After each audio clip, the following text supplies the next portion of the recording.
So we are back and ready to keep moving on the Baja sew-along. Last time we started the sew-along 2 weeks ago, Janet was showing you cutting, marking, and interfacing, correct? Yes. Before we move over and start sewing today, did anybody have any questions on those specific things that we talked about in the last video? So any questions about cutting or marking for your Baja? And then whether you're using a polar tech, a polar fleece, or any other type of fabric.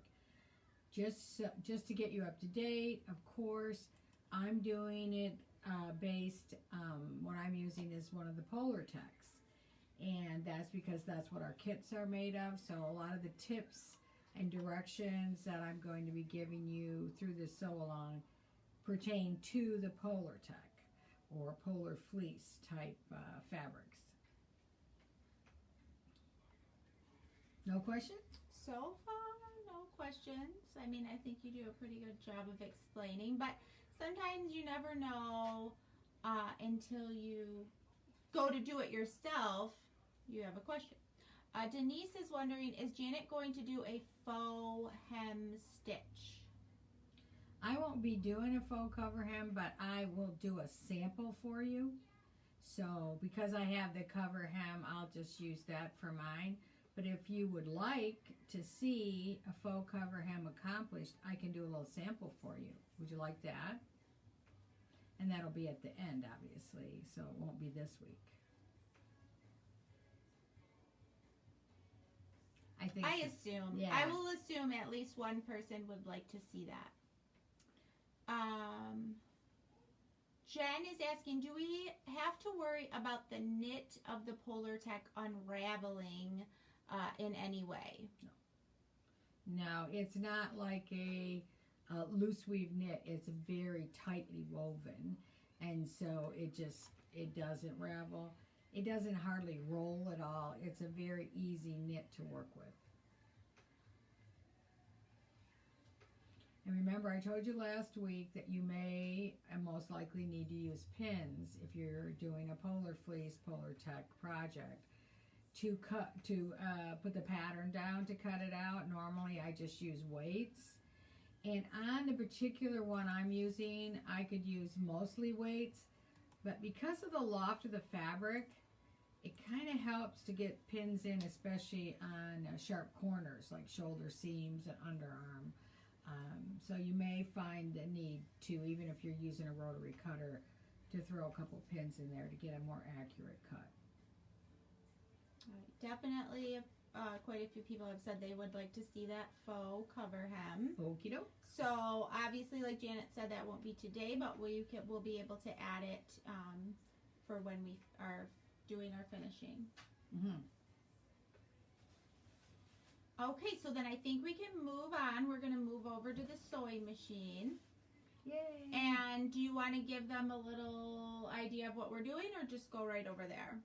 No, we got it all cut out, and last week I showed you how to mark the facing, which is the first thing we're going to do. And I'm just going to just do a little review on that when we get over to the machine.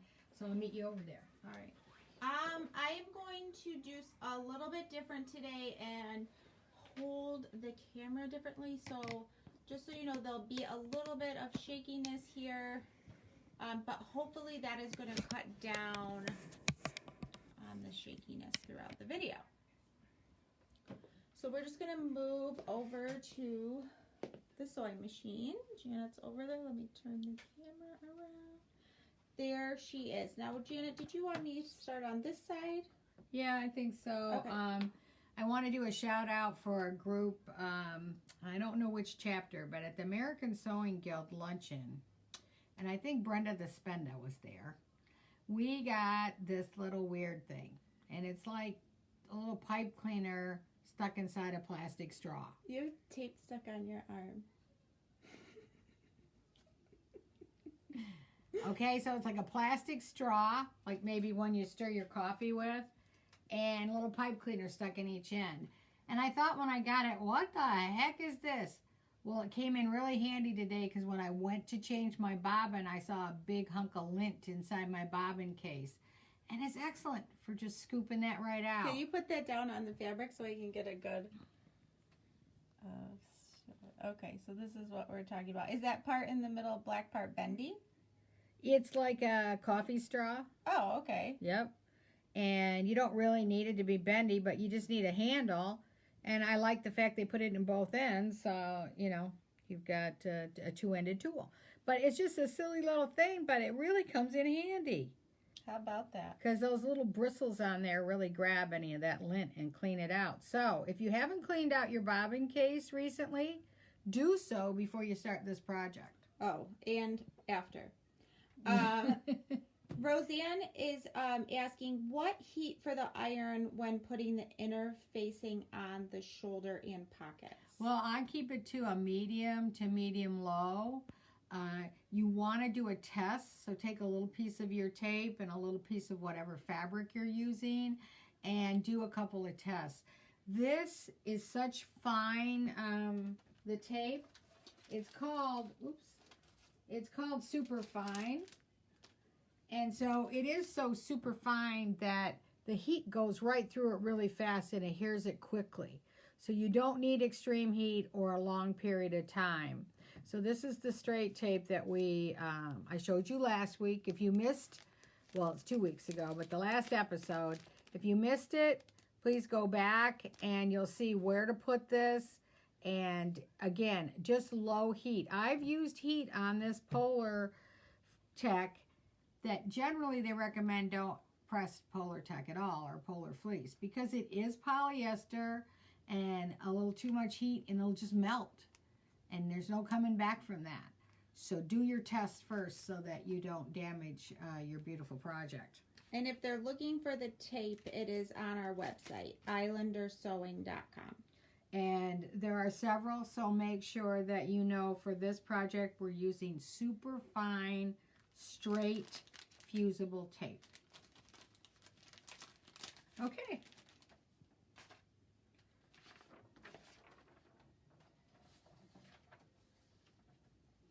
All right, so we left off last week where I showed you how that in the book it's also very well illustrated. I mean, we took 2 pages to illustrate this, so page 10 and 11. And the reason is the last thing you want for the center front opening of your shirt is a wonky opening, where it's off-centered or one side's wider than the other. Because, again, that's another thing you can't come back from. So we've set you up for perfect success if you follow these directions. So what here's the pattern piece, and I'm making a medium. So I drew a straight line all the way through the center of the facing.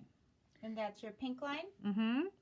And then I drew a line across where it indicates to stop for the medium.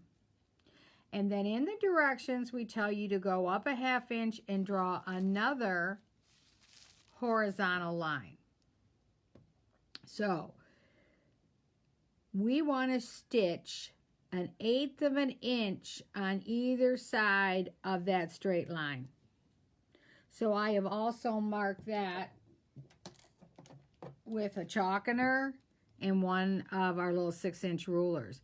And it's real easy to see the first mark is 1/8.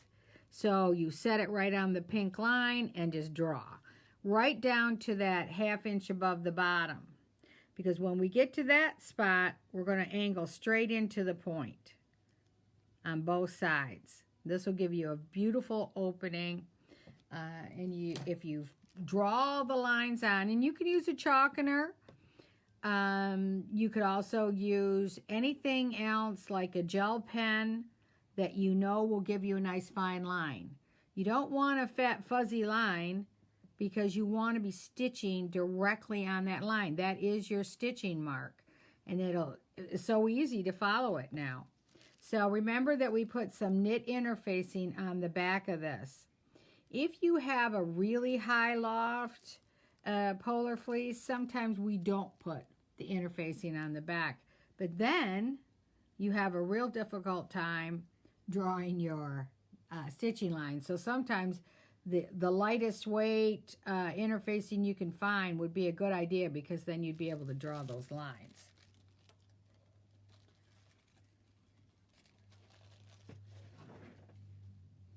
Okay, so I pinned it on here because I do not want anything to go awry in this process. Janet, real quick before you go on, Dawn is asking, what are you recommending other than the gel markers? So maybe you want to explain the chalkener real fast. Yeah, the chalkener, I don't have a yellow one here, but I have the other three. We have these on our website, Dawn. And where's my pen? What I want to show you is that it delivers, doesn't look as well on paper, but I think you can see it. It delivers a very fine line. Oh, it doesn't adhere to paper. Okay. Grab that for your buttonhole samples. Would that work on that? Yes. I'm pretty sure I used it on here. Here's some interfacing on this side. So there we go. You can see that it delivers a very fine line so that you can really be accurate stitching on that line. They come in 4 colors. What you'll see down here, and you probably can't see it in the camera, is a very fine little metal wheel with tiny little teeth on it. And what that does is it delivers the chalk, and that's why you get a nice fine line. These are a Japanese product, and we do carry them, and one of the reasons we carry them is because they are far superior to the domestic version. It's not the same shape. Well, sometimes they have the same shape, and I'm not bad-mouthing somebody else's product. I'm not going to mention any brands. There are several, but what I've noticed is theirs are made in a different country, and the little wheels break really quickly, and pretty soon it won't work. I've had the original one I've had for 25 years, and it's still going strong. And if anybody is wondering, do you want to explain what the little teeth are on the other end? Oh, this is a brush. Yep. And on some fabrics, it will help you brush it right away. Do it again. Yep. So you can see, and now it's gone. Some fabrics, if it's a heavier loft, depending on the texture of the fabric, it might hold on to the chalk a little longer and the brush might not be of benefit. But in that case, I just rinse it off, or it'll come off easily with a little bit of water if you aren't able to brush it off. But certainly will come off in a wash. All right. Dawn says, thank you very much. You are welcome. All right, so in our directions, we tell you to stitch down that straight line right to that point. Now, I don't always do this, and the last one I made, I didn't do this, and then Brenda said, oh, you didn't stitch down the center, and I said, oh, I forgot. So again, it depends on the fabric. So we've lined up the center fronts of both pieces. And if there isn't a mark, you cut your front on the fold, so fold it in half and mark that center. And then you line up the center of this with the center of your shirt, and then you know you're quite accurate.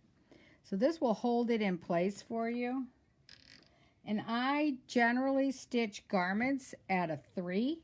So if anybody's wondering about the stitch length, that's what I'm using. And I'm just going to stitch right down this pink line. My magnifier.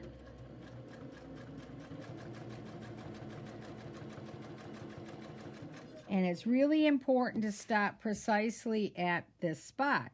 That's why I have a really long horizontal line, because my foot might get in the way, but I can still see that line right there. One more stitch and I'm good. Okay, so we've held that in place. And that's going to be our cutting line. So now all I want to do is stitch down the stitching lines, which are the blue ones in this case.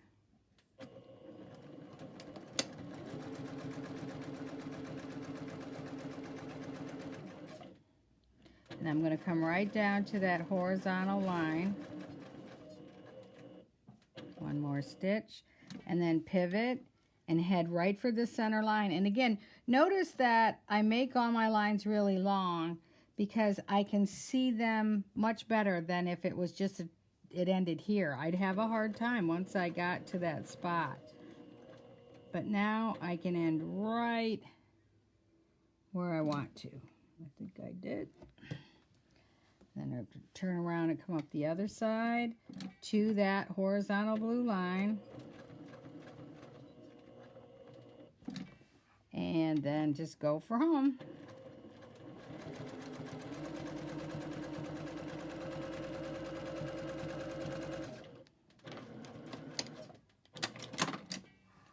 Okay, so we've stitched right on those lines. You can set it on the table. Mm-hmm.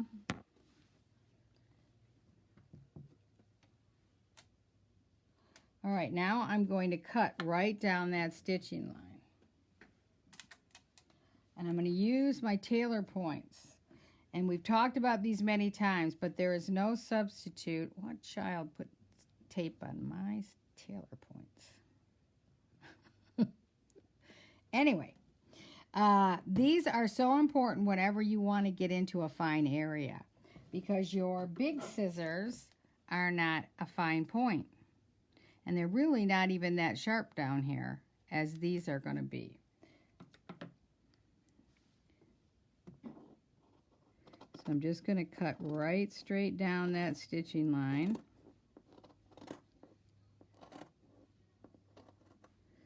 And you see that I can get right to that point. See that? Now the next step is to fold this in to the wrong side and press it in place. Okay, and I've got one here I already did that with. So let's just take a look at that. All right, so this one's already been pressed. And what we want to do is turn this over. And I'm going to do something that goes against one of my rules. And the rules that I use are just like any other rule. They're not 100% true all the time. So generally what I tell you to do is stitch any top stitching you do, you should do it from the right side. But in this case, that would be very clumsy and a little more difficult to handle, as well as the fact that with this fabric, the stitches just get embedded right into the fabric and they're not as obvious. So what we're going to do is we're just going to stitch right on the serged area. Now remember last week I told you after you put the interfacing on here, you were going to serge all the way around the outside of this. So if you haven't done that and you're even at this point, stop and do that before we sew them down. Okay, so we're going to have serged all the way around the outside of that. And make sure this is, now I was able to press this fabric pretty well. But if you aren't able to press that fabric, you either want to baste it in place with the machine or pin it in place so that it doesn't roll. We don't want it to roll this way or this way. We want to keep that nice clean opening. And in some cases, I even top stitch that opening to hold it in place. That is a personal preference. You can do it either way.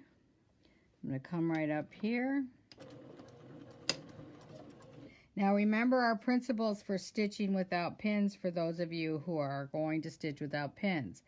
I'm putting my thumb underneath, fingers on top, and I'm going to hold this in place because I don't want this to shift. I want it to lay nice and flat. And if you're new to this, then use a couple of pins because we just don't, this is such an important part of the garment. We don't want to get anything out of whack. That's official sewing term. Out of whack. Off center would be And I'm stitching really close to the edge of this so that there's no roll back, no flipping up. You want to get a needle's width away from the serged edge. So I'm going to go another stitch. That ought to do it. And you can do that by using your eye. I like to use the inside of my foot to run along the edge of the fabric, and then I'm really getting it really close to the edge that way. And I know it's going to nail it down.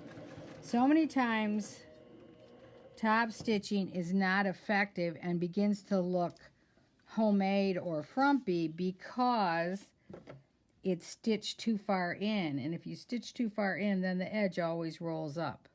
And it just doesn't lay flat. And if it's on the outside of the garment, it really can be an eyesore on top of that. So make sure you use that needle width away concept. Thumb under, fingers on top.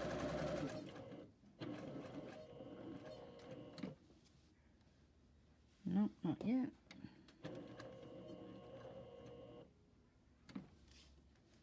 Okay. And get this right into place, you see? And thumb under, fingers on top.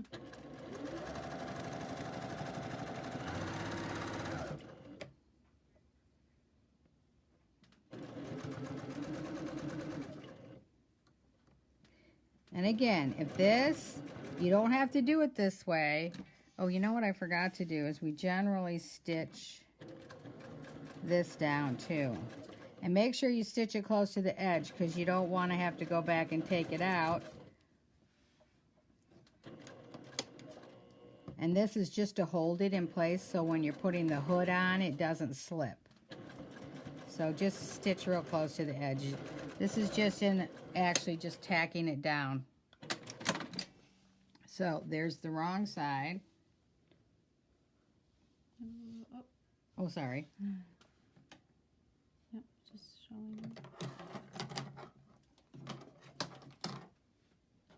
Okay. All right, so right side. That's what the right side looks like. So you see, you don't really even see the stitching. It just kind of creates a line, which is, you know, it's nice. Okay, so the next step is the pocket. Now, this is another piece that we talked about last week that we want you to not only put the tape all the way around, so I use that straight tape again, and then serge the raw edge all the way around. This is going to make it so much more manageable. It's not that it's really going to ravel. And you absolutely don't have to do this if you don't have a serger. You'll be fine. But it just, for me, it just adds a little more stability. So then what you're going to do, this is the pocket opening of a kangaroo pocket. Your hands go in this way. So we want to clean finish that edge by folding it over right on the tape. So you're just going to fold it right on the tape and stitch it down close to the edge, just like we did with the facing.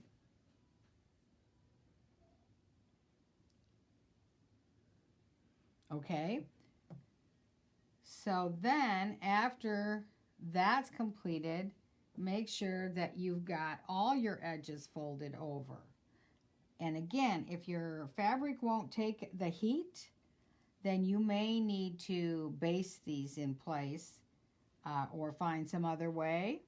You could also use the double set, well, not if the heat won't handle it. So I guess, but I found that I could do this with low heat, and you can see that it stayed right in place. And this is one of the sweater look polar texts that we have for the kits. All right, so we've got all that done. Now, also last week I showed you how I like to mark for my pocket. And it's pin marking. And I've marked an X. And where the X is where that little dot is on your pattern. Oh, this one lost a pin. But the conversation came up that could you use tailor tacks? Absolutely, it's a perfect place to put tailor tacks in. So tailor tacks will work great. So any way you want to mark it is fine. But you've got your corners up here, and a corner here, and a corner there, here, there. I'm missing all your corners lining up. Huh? Every time I went to show you lining it up, you moved to the next one. Oh, sorry. Okay, so. She moves fast, folks. All right, it's got to go over a little bit. And just got to play with it a little bit and get it where I think it looks best. All right. So I'm just going to pin these in place. Oh, yeah, I know. Janet's using a pin, but Mark it on your calendar. It doesn't happen often, and pins are great when they're necessary, but they're just not always necessary. And sometimes, as those of you who are following Islander sewing systems found out, they're just not all, they're in the way. They can be a problem. It's okay. So what we want to do is finish off the rest of the pocket by stitching across the top, down the sides, and across the bottom. So I like to do the top first, and then the rest of it you can do continuous stitching. When I do near the opening of the pocket, I often either double stitch or I do a little reinforcement on the corner. You can do either or. So what are you going to do today? Well, I guess I'll do a reinforcement. So I have to start upside down.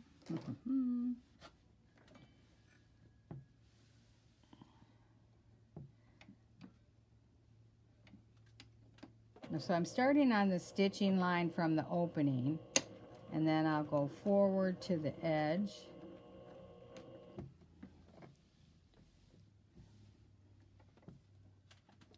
And just come right up to the needle width away of the top. Okay, remember, we're going to hold that properly, and we're going to go needle width away right across the top.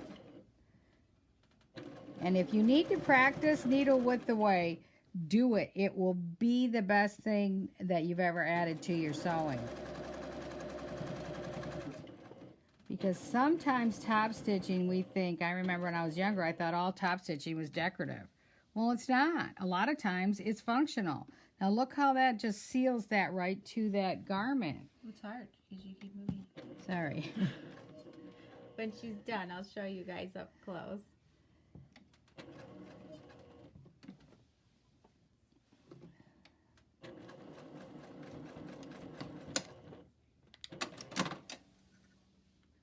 Okay, so she did the top so that she can do the sides and the bottom all together. Now, of course, like she mentioned before, the stitches kind of just sink on in there, but you could see. Well, you can see there's no edge rolling up. Right. And if you stitch in here, and then you'll have an edge rolling up, and after you wear it a few times, it's just going to be curly there. Look a little sloppy. Look a little sloppy. That's a good way to put it. So I'm going to do a little reinforcement on this one too. I just need to think about it a second. Let's see if I start.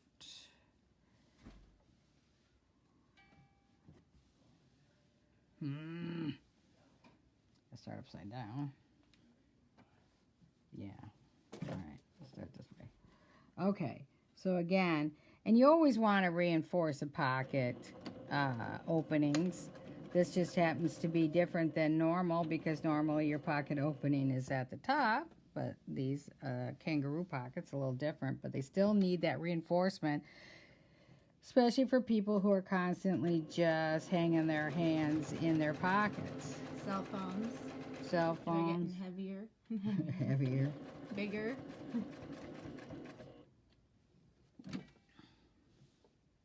No, not yet. If you think you've gone far enough, go one more. Sometimes. All right. It's just a little funky there. So now she's going across the bottom. And really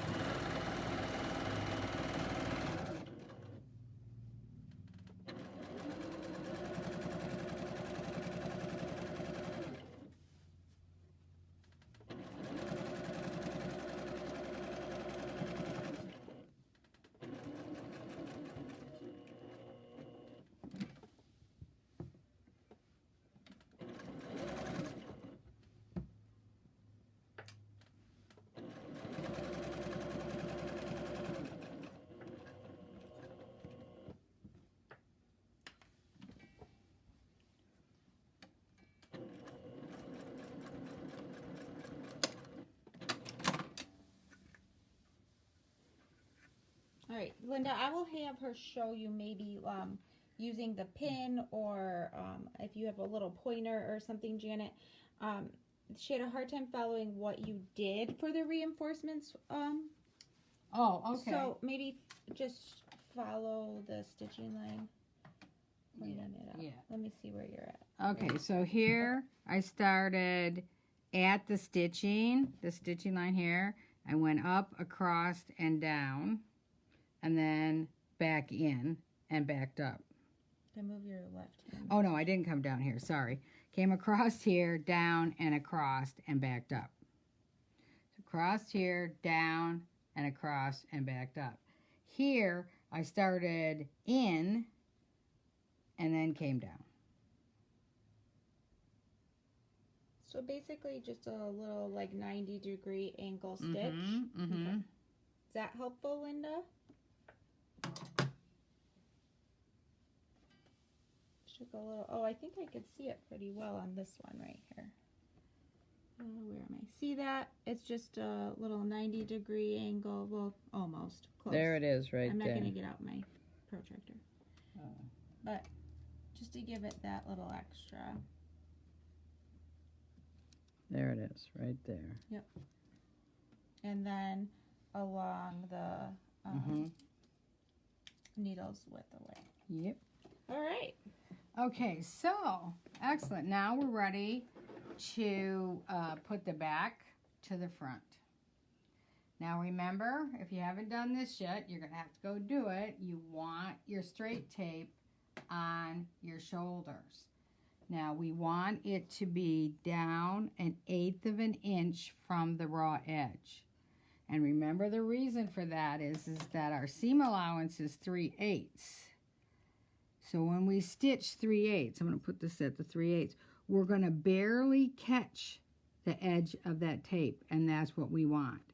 We want most of that tape in the seam allowance, but we have to catch it because that's what's going to keep it from stretching out. The reason we're putting this tape on here is so our shoulder seams don't stretch out.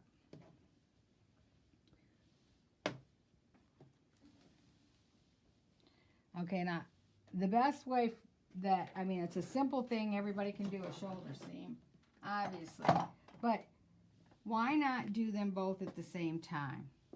So that's why I like having a big cabinet, so I can lay everything out nice and flat, and or an extension table of some type. So I'm going to line this up, and I'm going to be able to stitch from one seam to the other without taking it out of the machine, which just adds a little bit of efficiency. And every time you add a little bit of efficiency within each step, pretty soon it just shortens up the process. So I'm going to come back here, thumb under, fingers on top, get the raw edges lined up, and then we're just going to stitch our 3/8. 3/8, you say? Yes.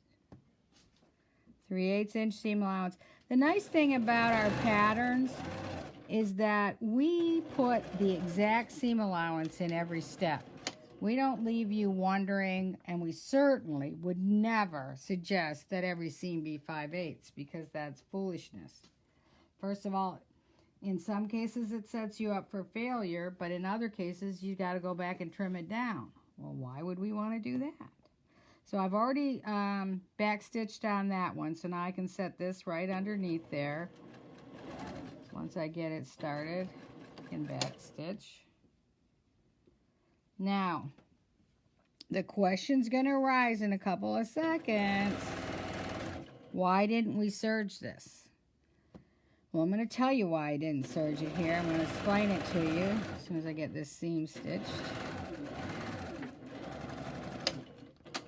So the reason, and it's only because it's polar fleece. If I was doing this out of flannel, I would go ahead and just serge that seam at 3/8. The reason we do it here is when you set anything heavy loft and you set it together like this and you go to push it through the serger, here's what happens. Every time, you can even pick up the foot and set it under there and think you've got it, but you can't have a pin in it because it's in a serger, right? And I'm telling you, I tried everything I could think of, and it always shifted. So I just straight stitch it first and then serge finish it. Okay, and then Mary had a question. She says, others suggest sewing shoulder seams from neck to sleeve edge. Is that a myth? That's a great myth, and I'd like to point that out. But in my Mythbusters, I do cover directional sewing, and I'm not sure I covered that one exactly. I don't know who came up with that, but there's no scientific basis to it. If you match every notch and your edges are matched at both ends of that seam, there is nothing that happens when you sew it together that'll make it work out better by sewing it from the center to the outside or vice versa. It doesn't matter. All right. So yeah, it is a myth. Okay. Well, we're moving right along here, Jess. The next step is the hood. We want to get our hood ready to put on our neckline. Now, at the moment, Brenda is going to serge those seams for me and then press them to the back. And then we'll top stitch them before we put the hood on. But while she's doing that, I'm going to get the hood ready for you. So you did serge them, but not until after. After. I want them serged, but I don't want that problem that we talked about at the front of the seam to shift. So if you can do it in the serger without it shifting every time, then have at it for sure. But I just didn't find it that I was successful often enough. So if you're going to put a tie or a lace in your hood, you're going to put a buttonhole on. And like we suggested last week, you have to have interfacing on the wrong side before you put a buttonhole in. Absolutely imperative in a knit or polar fleece knit fabric, because otherwise that buttonhole will just stretch out to, it'll never stop stretching out. It's a terrible mess if you try it without the interfacing. Okay, so then the next step is to use, and I used Sulky's Solvy. And I don't even know, I'm sure they still have that particular one. I know they're always advancing with new products. This one I just happen to have in my cupboard for the last probably 10 or 12 years. And I pulled it out and it still works perfectly. So my hat's off to Sulky that their product lasted that long. So you're going to put a piece, so let's say maybe it's like about the size of the interfacing here. And you're going to put it on the right side before you mark or put the buttonhole in. And the reason you're going to do that, I'm going to show you right now what happens. All right, here is what a buttonhole looked like without it. It's let me get closer. Okay. All the stitches end up right on top of each other. You probably can't see it, but it's starting to buckle. And it's just not pretty. But when we use the stabilizer, the wash away stabilizer this is, look how pretty these buttonholes are. This is the same buttonhole without the stabilizer. And this is how pretty it is after you wash the stabilizer away. So definitely, if you don't have some of this, grab that before you try to put a buttonhole in polar fleece or polar tech. Any questions on that? No, but a couple things, they might come in, but Marlene, back to the why you sewed it first and then. Okay. Would you recommend basting with a washable glue stick? Basting the shoulder seam? I think some people use that, the washable glue stick. Yeah, no, I never used a washable glue stick. It's extra time and it gums up your needle. So if you're going to use a glue stick, then you have to go and get one of the super needles, I think. But I don't think it's necessary. I'm not a fan of gluing. Okay, Marnie says, presumably you only need to stitch the first inch on the sewing machine before serging, or a hand tack. She does that for a leotard. Which totally makes sense, but those... Yeah, those are only like 8 or 9 inch, maybe not even that, maybe 6 or 7 inch long, and so the amount of time it takes to just sew it all the way. If it was a really long seam, then I might do exactly what she suggested and just tack it there. But either way. All right. Mary has a question, and I believe she's talking about this here. The cable stitch polar fleece. Yes. Does that have a right and wrong side? Yes, it does. So this is the right side. It looks just like knitting. The wrong side is kind of the same thing, but it's very flat. See how flat it is? So let me put there you can see the difference.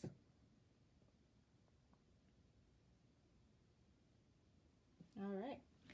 Yeah, the one that I made out of this, my grandson has it, and I don't think I'll ever get it back. I noticed the mannequin was empty, and I asked Brenda if she thought he claimed it. He wore it to the Boy Scout camp out. It matches all his Boy Scout stuff, and I didn't see him take it, but I saw him come home in it, so I figured. Probably put it on when he left, and...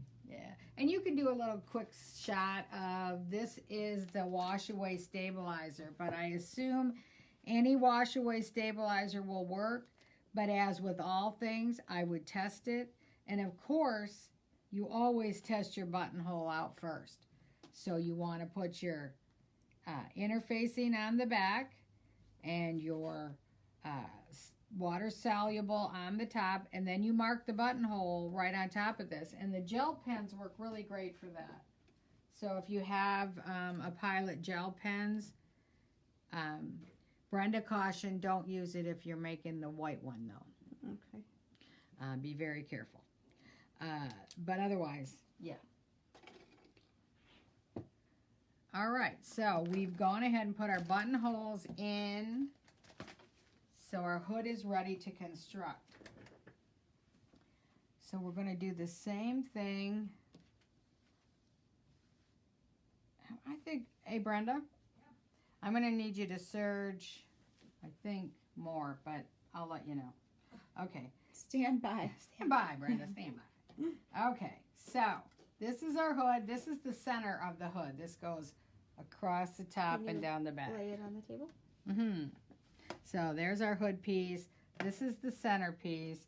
We want to put right sides together and start at the top. Now, we talked about this briefly. This is one of those patterns that had an oops in it, and it's only got one notch on the hood. On the actual, which one? It's got 2 notches on the hood and only 1 notch on the center of the hood. I don't even use them. But don't be afraid that you got a bad pattern or that missed the notch, because they all don't have it. But you won't have any trouble. Just follow me here, and I don't think you'll have any trouble. So this is, again, a 3/8 inch seam allowance. And we are going to eventually serge these seams as well.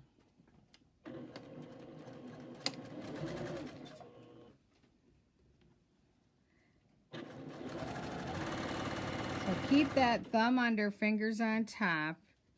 And you could even come down here and put a pin in. And I'd like to draw, this baffled me one day when I was in a class. So I just want to give you this little tip. Do you see how these 2 pieces meet? So many times I found that students were trying to make them meet. And then you're going to have a misstep on the other side. Patterns are drafted for the seam allowance to meet. So 3/8 inch in from here and here is where it's supposed to meet. This little corner out here doesn't mean a thing. So I hope that that's clear. But this happens at underarm seams a lot, and people think, well, I got to make that match. But if you make that match and you sew that 3/8, it won't match when you open it up. So remember, That's how you know where that's supposed to match. So you could even just put a pin in here to help yourself out. You could put a couple of pins to make sure that it was gonna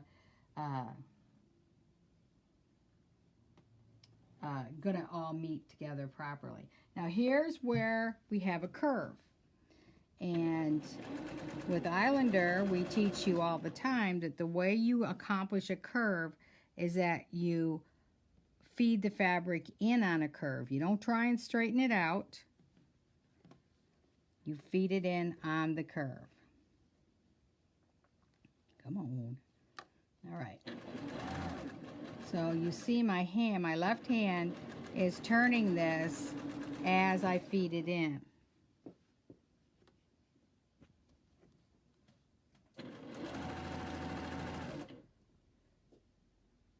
You know what, Brenda? I don't need you because I remember I made a sample.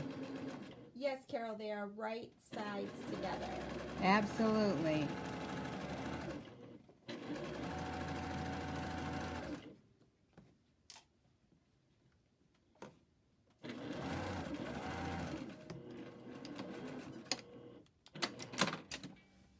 Okay, so you see how easily that fed in?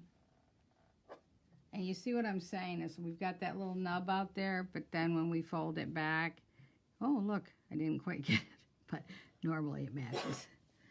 Anyway, and then you're going to sew this piece on the same as we just did that one. And I've got a finished hood here, and that's why I didn't need Brenda, I forgot. All right, so here's my hood. I've got both pieces on there now. And then we ran it through the serger. So both of those seams are through the serger. We also serged all the way around the opening of this is going to be our casing for our drawstring. All right, then what you want to do is we're going to top stitch both the shoulder seams and the hood seams. So let me do the shoulder seams first. Carol, this is a polar check, and it is Part of our kits. We still have this, right? Yes.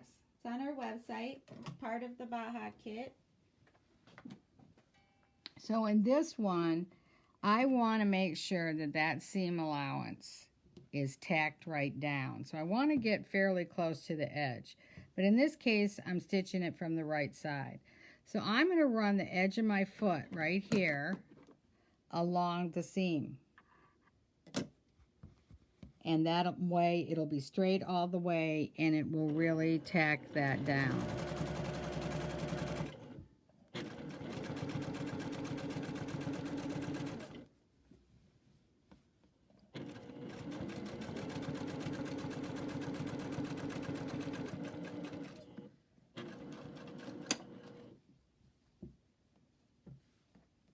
And remember, those seams should be pressed to the back.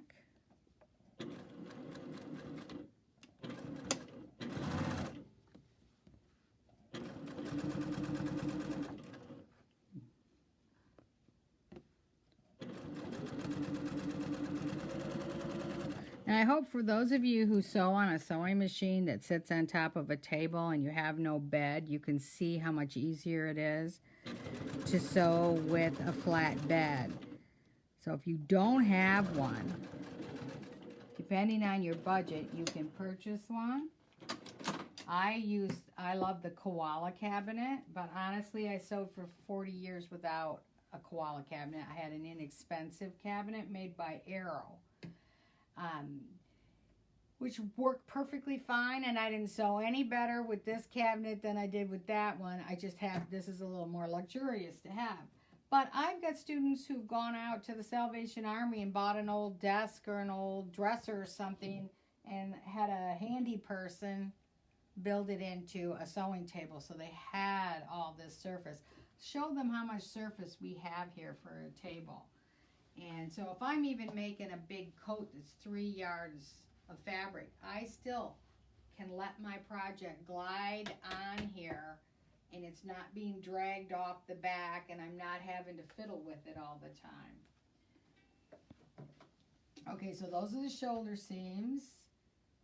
And then we want to top stitch in the same manner. Oops, sorry guys. On the hood seams. So I've already done one of the hood seams. I'll just do the other one for you. But it's the same concept. We pressed the serged seams of the hood toward the center. So they're pressed toward the center. Just remember to follow that curve.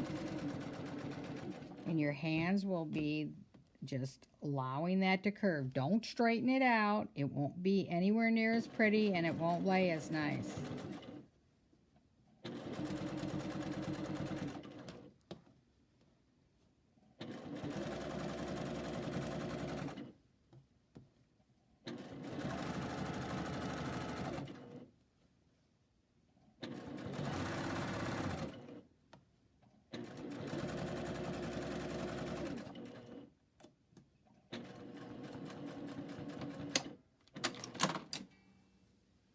Alright, so now those are top stitch if you want to see.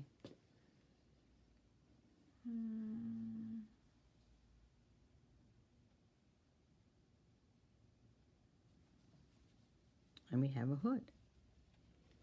Okay.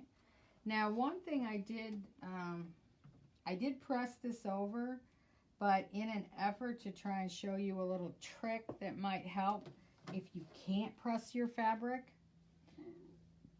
And again, some polar fleeces you're not going to be able to press.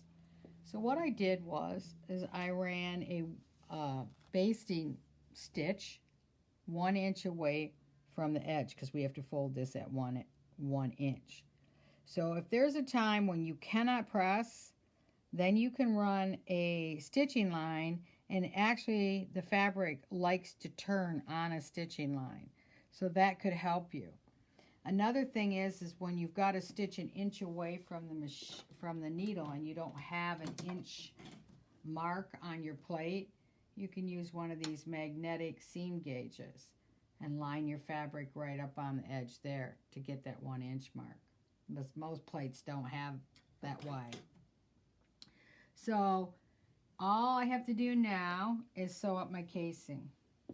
And we're going to sew the casing the same way, really close to the edge so that we really nail it down.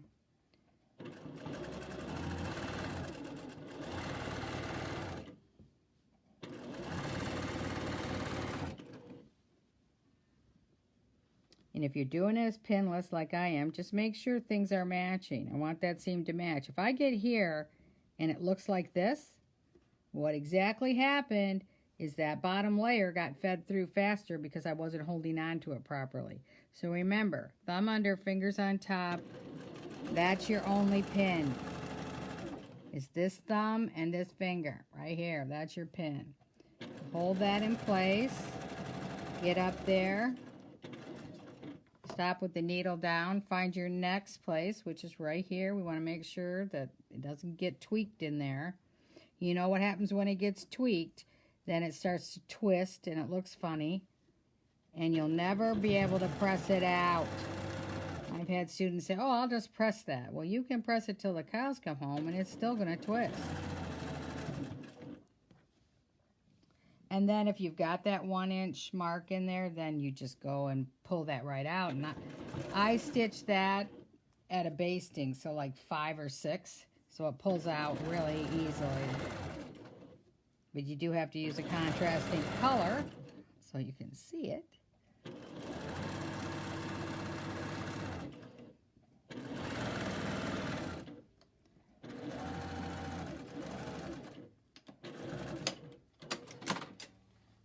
And now our hood, really pretty, and ready to put on to our garment. All right, well, I think that's it for today. We're going to come back next week and we will put the hood on the neckline. I'll show you a neat trick of covering that seam so it's pretty and it adds a little, just a tiny little designer touch to your neckline. And then we'll put the sleeves in, side seams, and hem. And I'll do a quick little demo on the twin needle faux cover stitch. Cool. All right, I'll see you back at the table. Yeah, we got to, don't leave yet though, because we have an announcement for you guys. Oh, yes. All right.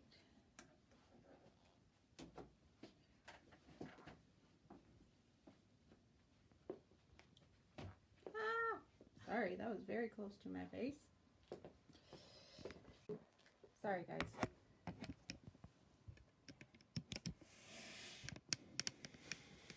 Ay, ay, ay. All right, if you have any questions, now is the time.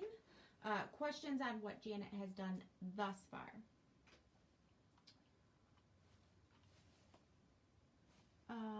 Marlena's, what size do you recommend for the twin needle? Oh, well, I don't use a twin needle very often, and I know they come in different widths. So it really doesn't matter. I would like it a little wider. I don't want it too narrow, but I can't speak to the exact size because I don't have a recall on what those are. I have a drawer full, and I'll be glad to tell you, but what looks good to your eye? Because when you do a cover hem, you can adjust your needles to be further apart or closer together. So with the twin needle, it's once again with a choice, but with a thick loft fabric, I'd want them further apart, and with a finer fabric, maybe closer together. So that would be my rule of thumb. Helpful? I hope so. Wasn't an exact answer. I feel like, I don't know if we talked about this or not, but Carol is asking, can you show next time how to put in a zipper and finish it? Oh, you know what? You can watch the zipper video. It's in the feed. It's in the archives. I think it's way down at the bottom. And I do a slot zipper in 90 seconds. You take a look at that. We also have a couple of opportunities in our educational products on zippers. So in the Islander Sewing Systems DVD and book, Islander Sewing Systems 1, we show you two types of zippers, a slot and a lap. Both are done without any pins or basting. Then in the Easy Zippers DVD that Rosebud and I did, we show you 5 types of zippers, all without any pins or basting. But since this project doesn't have a zipper in it, I can't do that. Yeah. Once we do a project with a zipper in it, I'll be happy to. Also zipper related. Wow. We had talked about this because we have had people, Want to put a zipper up the front? Zipper up the front before. And some people already have. Mm-hmm. So that is not something we are doing in this sew along, but Jen just wants your opinion. Okay. She says, I know you didn't design it with the zipper. Sure. Do you think it would work to do it below the V? So just have the zipper only come up to the V?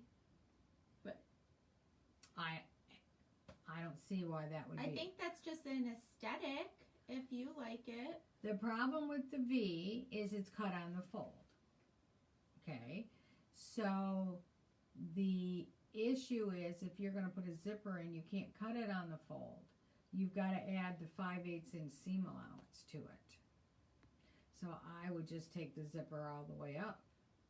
And if you take the zipper all the way up, and then when you put the hood on and we finish cover the seam there, it'll be a-okay.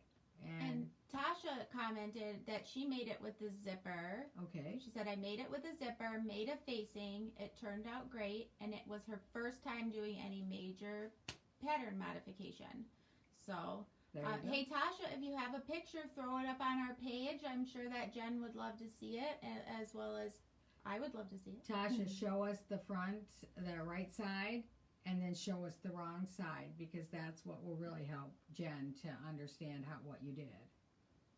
Yeah, and we always love seeing it. So if you make anything of ours, whether pattern or just fabric that you purchase from us into another pattern, please share it on our Facebook page. We love to see modifications. I'm a big proponent of you don't have to buy a new pattern for everything that you want to make. If you've got a pattern that fits well and all you want to do is, well, I love this pullover, but I'd like one with the zipper in it. It's a lot smarter in many cases to make the modifications to that pattern than to go out and spend the money and the risk on a new pattern that may or may not fit as well or go together as nicely. Right. Okay, so we're running long today, but this has been a long time coming, a long time promised, and Janet is very excited to share with you that she has finished the junior version of the Islander shirt. So for once, I'm going to turn this around. So moms and grandmas who have been bugging me, and I'm sorry I couldn't. I had people last winter said, please, I want to make the daddy, son shirts or the because family. Janet did and showed it off, and then nobody else could do it. Well, I was getting ready. Let me start. So this pattern has 3 different sizes and 3 different size ranges. I'm sorry. 3 different size ranges. So when you make your purchase, now that we're backwards, which way do I want? We're backwards now, but I want you to see it because she finally finished, and it's, in my opinion, very cute. You'll see why. Children's, this starts with the children's size 2 to 6. There we go. So you kind of got a sneak preview of this because that's the picture, one of the similar picture to we posted in Facebook. And we showed from Thanksgiving because all the guys had theirs. So this is the 2 to 6. There is also, and again, it's unisex because little Layla has one, and this is the 7 to 12.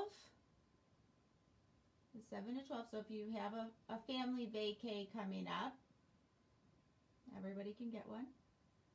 And or a staycay. Or a family staycay.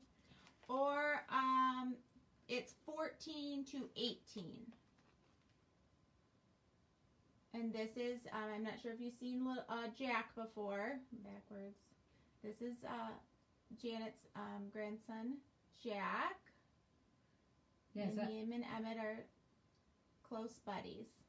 I have free child models, but they grow so fast. It's like, as I was picking out the pictures for the cover that we took a couple months ago, I'm thinking, well, I'd like to redo them, but I don't know if this shirt's still going to fit the kid because they grow so fast.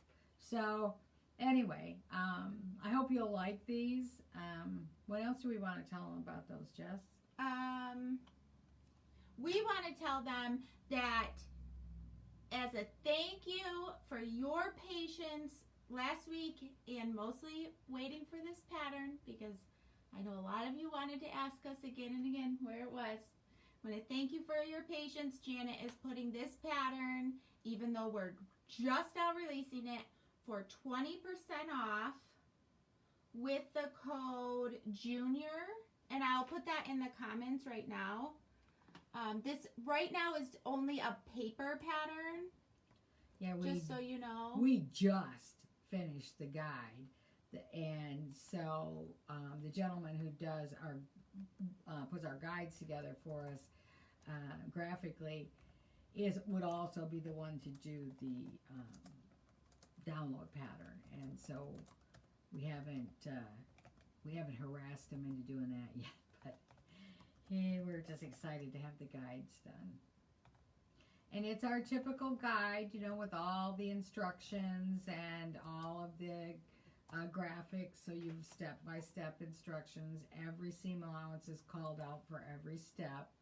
It's almost identical to the adult version with a little change in the side vent. We just added more fabric to the side vent to make it easier to turn because it's left open a couple inches at the bottom. But other than that, it's identical. So if you've made the Islander shirt, this will be a snap. And the Islander shirt is also a sew-along that you can get here at Facebook, or you can watch the videos from our video page on our website at islandersewing.com. And I want to say one more thing. I know how much so many people loved this bamboo. Oh, yes. It's black with a tiny white polka dot. and we carried it for a while, and it's always sold out. But then I sort of like, well, I want something new. And then it occurred to me how much I really loved it, and everyone else did, so I bought some more. So we now have the bamboo and with the white polka dot. I have on the Easy V. You can get it in an Easy V kit, which is also a sew-along, and on our video page. Or you can get it in a 5 Easy T kit as well, or you can buy it a la carte. So it's a bamboo. It's our favorite, the bamboo knit. All right, Mary asked the pattern number. The pattern number for the junior is 234. I did put a link to all 3 of the size ranges in the comments, and use the code JUNIOR, JUNIOR, for 20% off for the week. So 1 week as our thank you for being patient. It is done. It is awesome. Get your Christmas sewing on, and get the pattern and share your finished product with us. Yeah, and we would love to see the father-son combo. Or grandpa's. Grandpa's. Grandpa. Oh, yes, I had some requests for that. Grandpa's, please get this pattern done. I want to make one. So, we finally did. I'm sorry we're a little bit late, but we've got all sizes for you, all the way from 2 to 18. So, please. And then our adult size that we've had forever. Yeah, so, exactly. So, yeah. Something for everyone. And get yourself going on your Baja, and we'll get you finished up next week, hopefully. I always think it's going to be, like she said, we went long today. I thought, oh man, we must have at least another half hour to go. When I'm sitting at the sewing machine, it just, time goes by so fast. Does that happen to you? Where you think, oh, I've been out here 20 minutes, and it turns out it's been 3 hours. So I guess we get lost in what we enjoy doing. Yeah. It's 3 different size ranges. I saw the question. I don't know if it came in before or after we mentioned it, but just to clarify, it is 3 different, and you can see right up here at the top, there are different colors. So the 2 to 6, 7 to 12, 14. Yeah. No, you pointed that one. I was just trying to. 14 to 18. So make sure you get the right size. We have the measurements on the back of the patterns, so you can see what you need to know, what size you want to get. And I think that I hit all the questions, but if I happen to miss yours, it was not intentional. Brenda, I did miss Brenda the Spenda off-topic question, but she knows you love them. Do professional irons run differently in heat settings? I don't know exactly what her wording was. She was having a hard time. Yes, if you're using a professional iron, it's going to get a lot hotter. Well, she would ask specifically between professional irons. I don't know. Brenda, help us. No, that's what she asked. I know that. From one professional iron to the next professional iron. That I couldn't speak to. When you get up to a press temperature, but when you have an iron, you have just a dial from warm to very hot, or you have from cotton to silk or wool. So she says it didn't do the heavy interfacing well. And it's a professional iron. It should, the very extra firm needs a lot of heat and steam. I usually use my press to put it on, because the press I can set the temperature. And I believe it's like, I'm not even going to guess, but I thought it was like 375 or something. It's pretty hot. And like if you have a home iron, one that you bought at one of the box stores, it won't even touch it. It doesn't get hot enough. It's like, I hate going to the hotels and trying to use a hotel iron. Those aren't even like box store irons. I don't know. Those are like dollar store irons. Maybe. But yeah, and they're so lightweight. Another thing about an iron is it should have some weight to it. But yeah. Hopefully that's helpful to you, Brenda. And add some steam to it. And even if you can take like a light cloth that if you're really having trouble, get the cloth good and damp. Put it right on top of the press cloth. And then you'll hear the steam and the heat and see if that helps. But do a little 4-inch sample until you get just what you want. I think Facebook's kicking us off. Oh. Not really, but I know that we did lose connection for a second.